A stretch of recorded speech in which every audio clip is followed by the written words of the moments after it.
చెప్పిన ప్రకారంగా మన చంద్రబాబు నాయుడు గారు అన్న క్యాంటీన్లు మళ్ళీ ఎన్టీ రామారావు గారి యొక్క అంటే ఆయన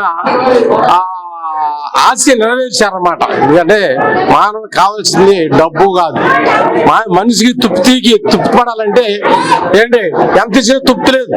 ఆహారం పెడితే అదే తృప్తి, అదే మన చంద్రన్న ఆలోచన.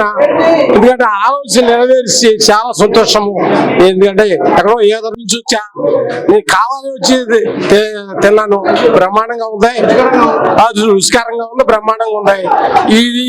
ఈ విధంగా ముందు కొనసాగిస్తే బెదర్గా రిక్షా వాళ్ళు కానీ లారీ డ్రైవర్లు కానీ కింద స్థాయి వాళ్ళు టౌన్ లో చాలా మంది కూడా రోడ్ల అన్నం అంటే దగ్గరగా ఇదిలాగా ఇలాంటి క్యాంటీన్ ద్వారా ఇలాంటి ఇప్పుడు దగ్గర చంద్రబాబు నాయుడు గారు పెట్టి కింద స్థాయి వాళ్ళందరూ కూడా చాలా మేలు జరుగుద్ది.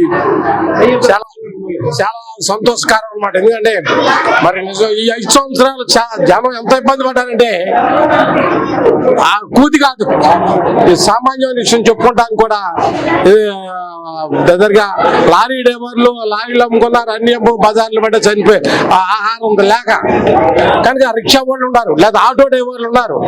ఇవన్నీ కూడా మోటార్ స్పీడ్ కానీ పనిచేసుకుని దగ్గరగా జిల్లాలు దాటి పనిచేసుకుని వచ్చేవాళ్ళు, టైప్ పనిచేసేవాడు కానీ వర్కర్స్ కానీ ఇలాంటి వాళ్ళు అందరికి కూడా ఈ యొక్క అన్న క్యాంటీన్ మధ్యతరగతి వాళ్ళందరూ కూడా ఉపయోగపడతాయి. చాలా సంతోషకరం అండి.